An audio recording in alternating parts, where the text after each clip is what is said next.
Welcome to All About Impact, the official podcast of Imagine If Insights and Strategy. I'm your host, Susan Petoyan. All About Impact is the only podcast in the world that is exclusively dedicated to the art and science of creating real and positive impact with data, research, and insights. We push ambitious marketers, practitioners, and users of data, research, and insights to create meaningful, tangible, real-world impact with their work. Join us as we bring you diverse perspectives from hand-picked impact champions, incredible cross-disciplinary leaders who are masters at activating insights to transform business and achieve unparalleled success for their teams, organizations, careers, and of course, customers. Now is the time to venture into the world of influence and impact far beyond data and insights. Tune in today and boldly unleash the impact champion in you. And today we're discussing all things impact with Vach Hovsepyan, a dynamic serial startup exec in tech and a co-founder with a passion for vertical SaaS with a track record of revolutionizing the home services industry in North America as part of a fascinating unicorn named Service Titan, and most currently, advancing technology in a complicated industry, waste management. Welcome, Vach. Thank you, Susan. Good to be here. Vach, really quickly, you're formerly a management consultant who then turned into B2B SaaS exec, who did amazing work with customer experience in the area of customer experience in a very successful tech startup. And then you moved on to another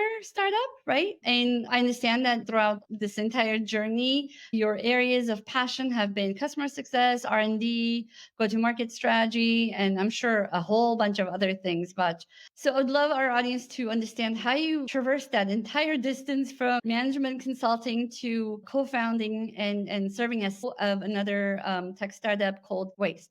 Let's hear directly from you, Vach. Yeah, of course.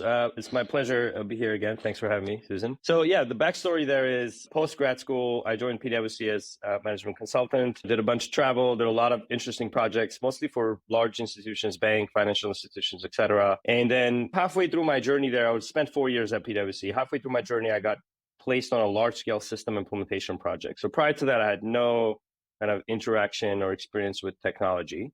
So that was my first, and we were a project management team essentially brought in to help implement this large scale change for one of our clients. And that's where I got to see the inception of software from business requirements gathering to development, to then deployment, then service, etc. And I found that whole journey to be fascinating. Implying software into everyday life and really elevating people's experience, the user's experience. So that's when I started kind of paused and started thinking about the longer journey, like longer term career goals. I always knew I wanted to do something that was more impactful than just being one of 300,000 employees at PwC, although amazing firm, by the way. I had a wonderful experience. I was in my fourth year. The partner sat me down and was like, listen, you've done great. We're going to put you on this track to director next year. And then we're going to put you on this partner track, et cetera. And I remember driving home that day and thinking, okay, is this it? Am I going to be a consultant for life? And something that would have felt like a dream come true 2 years before that, all of a sudden felt like I'm getting trapped into something that I felt limiting. And so this is when I started, and I knew nothing about the startup world. This is when I started just very passively on LinkedIn, went and started looking at companies, put my name out there for a few of them, ended up talking to a couple of co-founders early stage. And then in this process, got introduced to one of the co-founders of Service Titan, which is the company that I spent 6 years in, my first startup experience really. And yeah, I just reached out to him for advice, and he asked me a bunch of questions, gave me some really good advice in terms of how to talk to tech companies in general. And then at the end of the conversation, he was like, listen, it's not public yet, but we're getting some funding. We think we're going to need some people with similar backgrounds that yours. And if you're open to it, come meet the team, et cetera. Lucky enough for me, met the team, really liked what they were doing. I mean, prior to that, and just to give your listeners some context, Service Titan is a operating platform for service management companies. So plumbers, electricians, HVAC providers, et cetera. It's a B2B software. And at that time, my limited thinking was, well, why do plumbers even need software? I remember how limited kind of my understanding was. And when I learned a little bit more about the company and what the guys were trying to do, it just fascinated me. The idea of applying software to regular day-to-day operation for hardworking people when you think about software, oftentimes you think about very sophisticated users. But in our case, that wasn't the case at all. In fact, it was the complete opposite. That entire area had been completely ignored by technology. And that's what created the opportunity. Anyway, I joined the team. At the time, the biggest challenge we had at the companies, we had signed up a bunch of customers, but weren't able to actually get them successfully up and running on the platform. So that implementation, onboarding, change management, that was the piece where we're having some challenges. And I was like, look, I don't know a ton about how to implement software, but I've learned some of it at my previous project. And I know how to interact with people. I know how to put processes in place. I know how to build teams. Yeah, let me give it a shot, right? So I went in, first 6 months, spent a lot of time putting processes in place, bringing in people, and just really thinking about the user experience. And honestly, it was a little bit discouraging because I wasn't seeing the results quite yet. It took some time for everything to settle down. And then I remember the second board meeting. So this was about 6 months. And second board meeting, I was presenting kind of the progress we've made on some of the KPIs. And I remember the room lit up. I remember some of the board meetings smiling. I was like, okay, we're on to something here. So, something's working. So yeah, that was it. I mean, honestly, I just got the bug in and it's just been this amazing roller coaster since then, mostly up. I've personally had some downs as well, and it's normal. You learn a lot. You make mistakes, you learn from your mistakes, you move on. And luckily also made a lot of good decisions and overall served me tremendously. And yeah, post that, honestly, after that experience, I couldn't imagine myself working for a large company again. It's like a bug you get in you, this whole startup chaotic environment. And so now I'm back to a very early stage startup, this time as a co-founder. And it's similar concept. It's serving a different industry. It's waste management. But it's a similar concept, vertical SaaS focused on one particular industry. So our customers are small to mid-sized businesses who essentially provide waste management services to consumers and business. Amazing. So the through line is technology and obsession with making a big difference, having good results, successful results, good impact quickly or as quickly as possible, right? Yeah, that's a good in a startup than in a bigger company. Yeah, especially when you're talking about a narrow focus, right? So I think my experience is unique in a way that I've spent my entire tech career focused on kind of the SMB, small to medium sized businesses that are, for the most part, ignored by the large big tech when it comes to their specific need. So if I'm a plumbing shop, I can go and find a software that will help me optimize my marketing spend, for instance. But can that software also help me connect the marketing spend insight into the rest of my operation? That's the missing piece, right? That's what vertical software provides. It provides you end-to-end operational efficiency across the business. And that's where I've spent, most of my career, and it's been incredibly rewarding. Awesome. So the reason we wanted to reach out and have you be our guest, Vach, is because of some interesting intersections between kind of our industries. The industry of listening to voice of the customer, listening to the customer, prospect, target market, whatever you call it, the world out there, the real world, plumbers and waste management people included, and the people behind the scenes in the startup, small SMB, whatever the case might be, however large the brand or the provider is of a particular solution. So basically makers and users, right? They have very different perspectives. And usually the conversation between those two is either strained or too long. There's a big gap and it's a big bridge that needs to be built, etc. What am I trying to say is, especially I particularly work with some tech folks in Northern California, for example, Silicon Valley, and it is fascinating to notice the bias against asking plumbers or whatever, asking your target market at whatever stage of development you are, by the way, if it's potential target market or the target market that you know you have a fit with, whatever, asking and engaging and dialoguing and getting feedback. And this might sound a little controversial, a little off for you, as a way of taking input and using that input for development, road mapping, whatever the decisions are. Usually the biases I've noticed is engineering mindset versus what we call marketing mindset, right? Oh, the pain points of the consumer, focus groups, all these like soft, right? That's a conflict I would like to resolve together. But I don't know if you subscribe to this view, but I'm sure that when you were at both of the startups, you use a lot of data, and peers that you know also use a lot of data. Do you feel that there is a belief that data can help only so much, or data is not really helpful? And before we go into what kind of data, right? Like, how data centric do you feel is the tech culture overall, especially when it comes to engineering success, like successful outcomes, whatever the completely finished product or whatever the next sprint is, etc. What is the role of data based on your experience in the startup world, which is a very broad question, but let's Yeah. break it down to what you've experienced. Yeah, it's a huge topic, Susan. I don't know. I don't even know where to start. But look, if the question is what is the role of data and how important it is, I mean, to me, it'll make or break the company, right? Especially in vertical SaaS. Again, just for your listeners, my experience is almost predominantly in the vertical SaaS. So anything I say is going to mostly apply to that world. In vertical SaaS, I think what separates the successful companies from those who don't find success is understanding the user at the end of the day. And in both cases, in both companies that I've been involved with, that I'm currently involved, I think what separates us is the people who started the company, who are involved in high-level leadership roles, are domain experts. What I mean by that is they understand the industry inside out. In the case of Service Titan, the program was originally built for one of the founders' father, who ran a plumbing company. And the guys and the founders spent the first 7 years building the company, literally in plumbing shops. Okay, literally. I visited one of our customers one day. This is way after the company's much larger.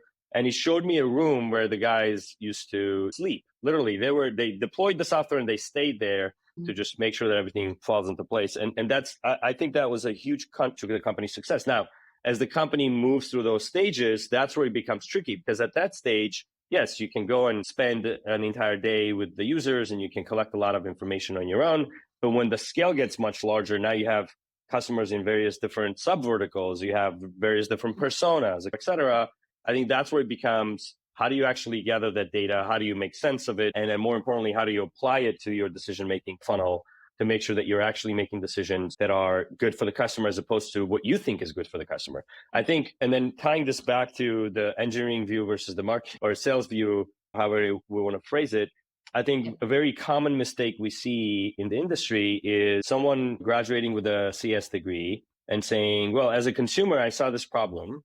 I had this interaction with this business and I realized that they don't have the right tools and I'm going to go and build the software for them. And there's this, hopefully this won't be insulting to anyone, but there's this arrogance of thinking that, like, because I'm so smart, I graduated from this top university, I actually know what their problems are. The raw reality is you don't, unless you live in their shoes. You don't. You may think that you do. And at some subsection of it, maybe that's applicable, what you're thinking. But if you're trying to build a company to actually own a vertical, there is no other way than using inside data to be able to build something that's successful. That's my take on that. I love that. And just to draw some parallels, so that arrogance you're talking about, I have a name for that. Some brands have it. Doesn't matter what category, vertical or horizontal, doesn't matter.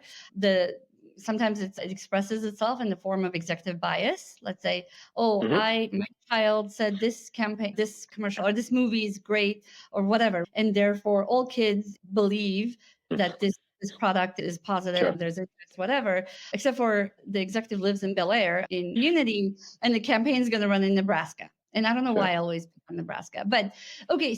I think what you said there is very important, that it depends on what stage of growth they are, right? So early on, because it's possible, because they're really foundationally learning, hopefully not from scratch, but very foundational basic insights are put in place.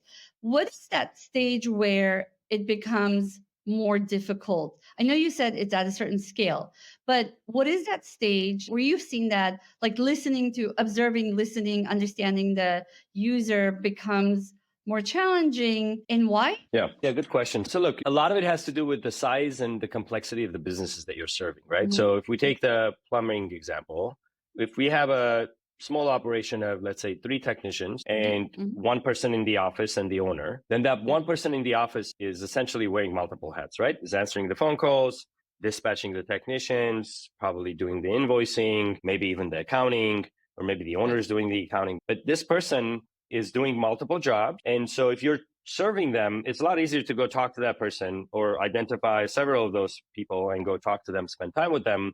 And their use case is going to be very different from, let's say, a mid-sized business where you have 10 people in the office, or let's say 8 people in the office, and each one of them specializes in a particular thing, right? You have somebody who's just answering the phone calls and booking the orders. You have somebody who's dispatching. Now, there's a lot more complexity in this business, and each person has their own kind of needs.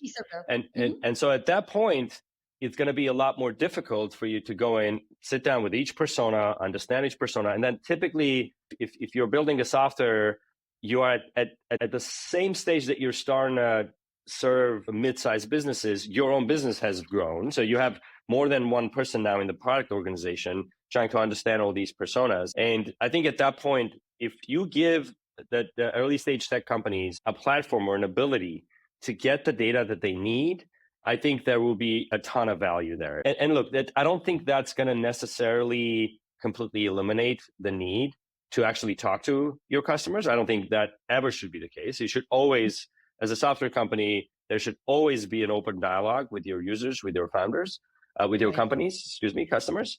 But layering data on top of that is more in depth or more wide in terms of its reach, I think could serve early stage companies start in a very meaningful way. And to my knowledge, I don't personally know many companies that take advantage of that. I think there's definitely an opportunity there. Yeah. So the biases, great. I love that. The biases I have seen, Vach, time after time. So it's a pattern. It's not, and it varied by type of product technology we're talking about, B2B, B2C, 10-year-old, okay, not in terms of number of years, but different growth stages. It often goes back to you're right, the complexity is a contributing factor, but that's actionable. You can figure out to reduce that complexity down by figuring out the right way to funnel the right data at the right point, whatever.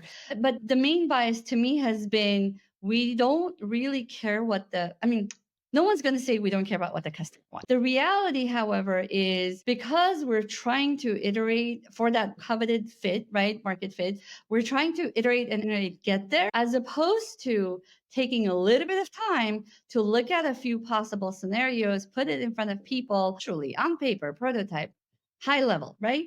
And eliminate, I don't know what, but how much, but a large set of possible scenarios that will cost us a shit ton of money, real work, to engineer, and then it flop. This whole notion of let's fail fast, to learn, great, I love that. However, there's easier, cheaper ways to fail or to know which ones are going to fail. I mean, not 100, but which scenarios are going to fail, which features should be prioritized, what's the right feature for this case, whatever the decisions are, right? To me, that is such a fascinating, again, I'm very biased. To me, it feels like investing a little bit, and the word investing might be the key there too, putting a little bit of effort into learning about different possible scenarios ahead of time, not stopping what you're doing, not stopping what you're developing like that, and helping using that insight, using that data. And this is, yes, it's asking, it's dialoguing. And with the right expert who is not an engineer, you can do that conversation in a way that it can help you be,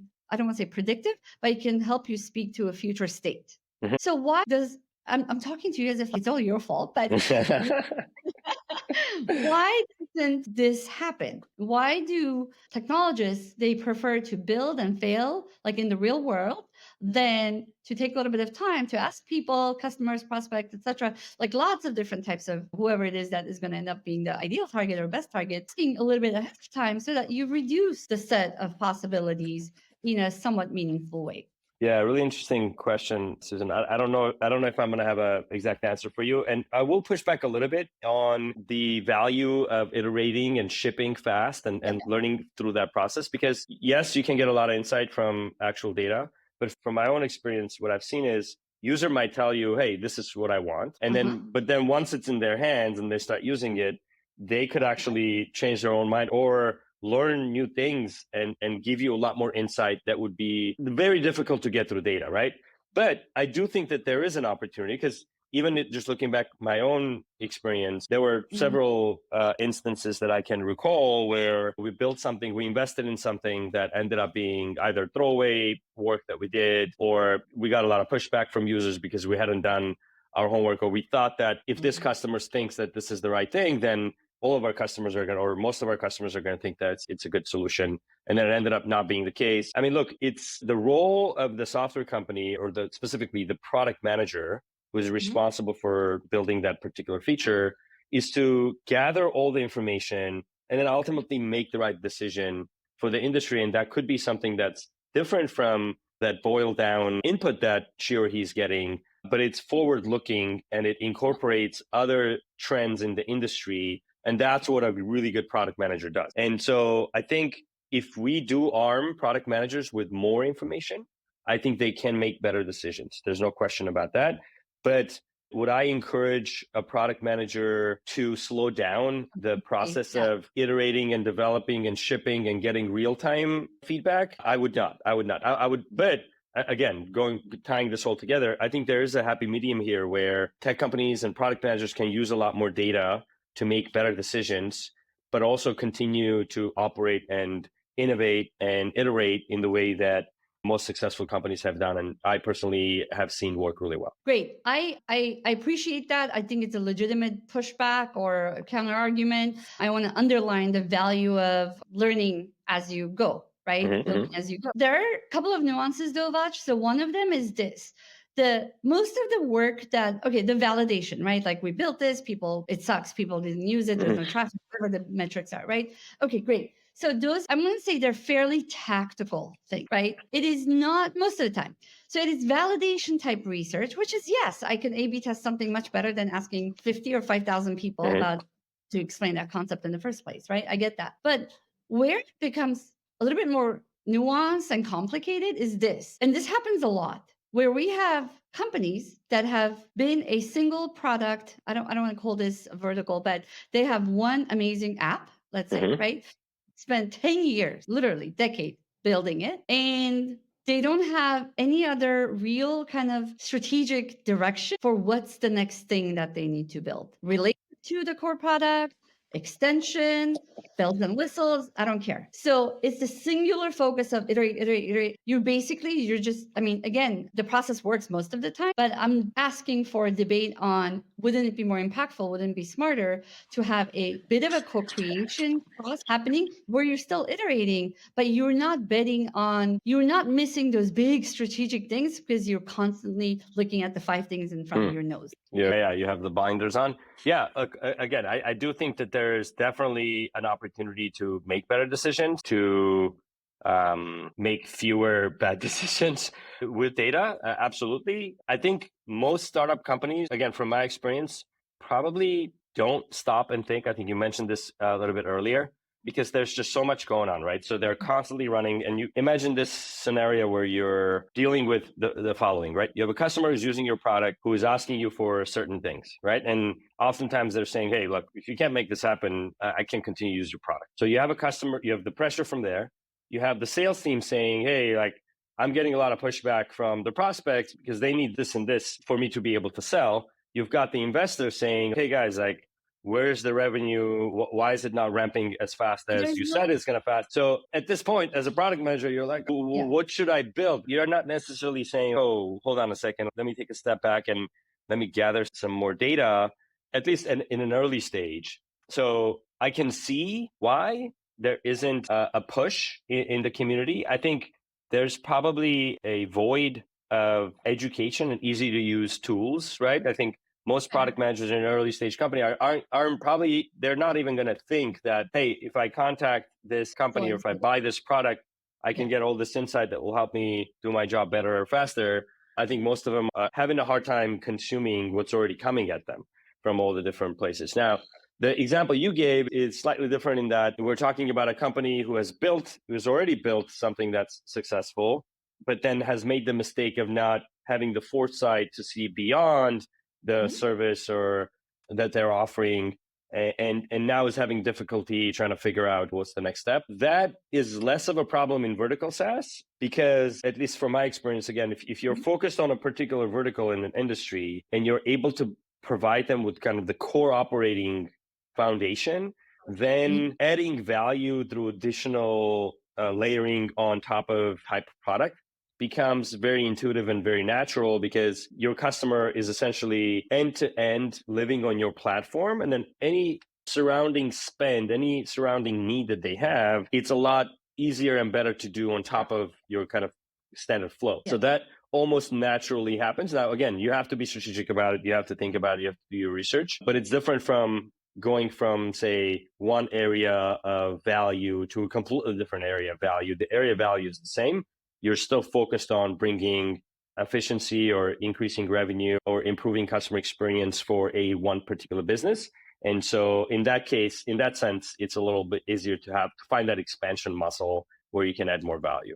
You're absolutely right. There's a lot of kind of variables here, whether it's a vertical or if it's an add-on or a consumer product, or they're all different. We do see lots of different factors go into it.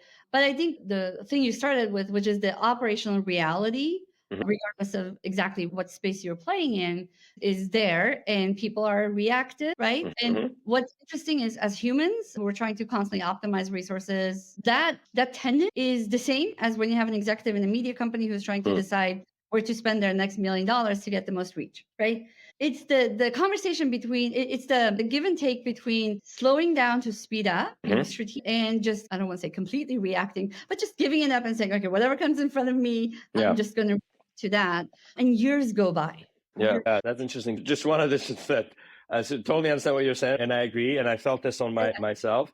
But I think the difference, if I were to compare an executive at a media company who's trying to make a decision to the product manager, I think the main difference is if the executive sits on that decision for a while, or even if she or he makes the wrong decision, okay, there may be some impact, but the business as a whole, unless we're talking about a strategic decision that the CEO is making, the business as a whole is likely not going to die. Whereas in a startup environment, you go in a wrong direction, you take a few extra steps, you're looking at the barrel of just complete disruption, right? So I think that's the one piece I think it's really important to layer in. The executive might agree that their survival, personally speaking. Oh, sure. But I'm talking about the company. And by the way, I thought about this the same way when I was at PwC. So when I was interviewing for ServiceTime, one of the things guys said was like, hey, do you understand there's a lot of pressure, it's hard work, etc. I was like, yeah, guys, I've done consulting. You can't scare me with hard work.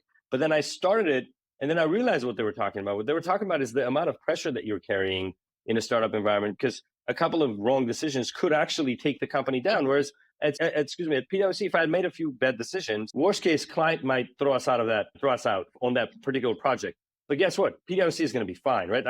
It might be some decimal point on some balance sheet. There will be some impact, but it's very different from this existential threat that you're feeling in a startup environment.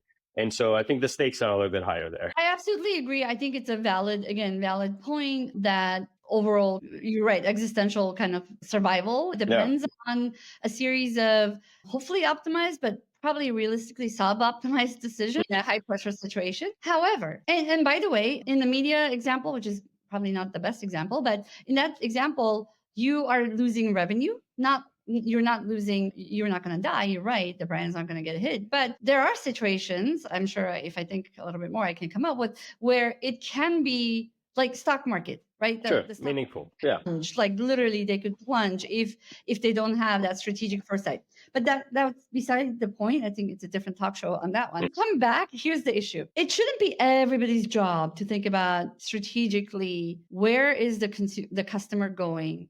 Where do we want to go? Even in a vertical view, Vach, because I feel like 2010 or whenever it was, I used to talk about appification of life for normal consumer. Even in B2B, appification the entire supply chain, the entire business, whatever it is, right? To me, it shouldn't be this much of a debate about, oh, I need to slow down, which is going to cost my survival. Think strategically about where the next step, whatever the insight, whatever topic it is that the insight would be helpful for, right? I get that the product manager, maybe there's a CSO, I don't know, CTO, whoever it is that needs to think about, are we always in front of the customer or the prospect? Are there any other customer types?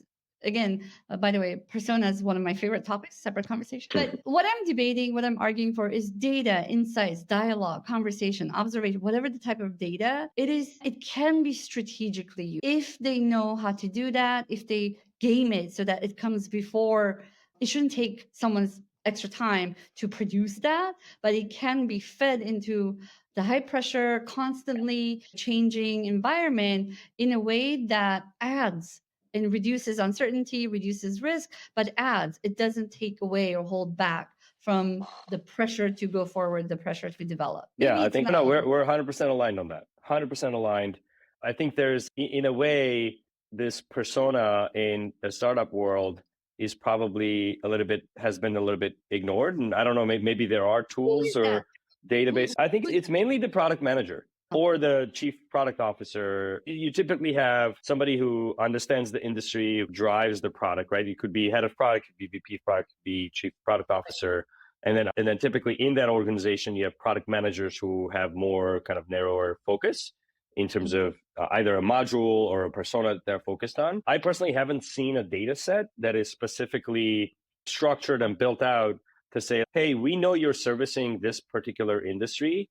Hey, guess what? We can give you the data insight on each persona in this particular industry in terms of what are the things that they care about, what are the workflows that they do day in and day out, what are the areas that are costing them the most money or time. Or I think if you do slice and dice it in a way that can be easily consumable, I think a lot of startups would actually jump on that. Whether or not there's value there, I don't think that's debatable. 100% there's value there. I think it's just a matter of having that in a way that can be useful immediately and be incorporated into the decision making quickly. So for companies like Imagine If, there are all kinds of, we're like custom shop, right? Like fit to the needs, both current like of you and like the day after or long, mid to longer term a little bit.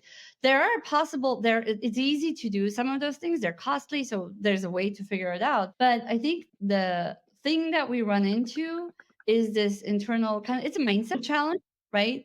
And different languages, their typical bias, a typical kind of counter argument that comes up is, well, it takes forever to get research. We don't have time for surveys, whatever. And then they go ahead and build survey tools in their own product. A lot of product managers do that. They survey their users, by the way. Yes. Which is navel gazing, by the way, to some extent, right? If you've already brought a customer and you want to learn from your customer, that's great. There's a lot of value in that. But at some point, you need to realize, and again, as a non-researcher, non-scientific like researcher, you need to realize that the people that you're not learning from because they're not in your yet, or because you're not funneling in the right place because there's some other spaces you need to be at, you're not even hearing from them.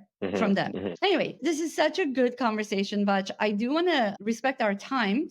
Maybe in a few months, I'll have you come back and we'll have different views on this. Sure. But thank you for the passion and the debate. I want to end with two quick questions, Vach, 2 or 3 quick questions. Sure. As a technology exec who's built amazing things or has contributed to the building of amazing products and experiences for B2B vertical SaaS solutions, the question I have is, what do you do every day in this career, in where you are in your career right now, to have impact? It could be, I guess, in the world, it could be for the community, it could be for the industry, for your customers. What one thing that you do that you could share with us?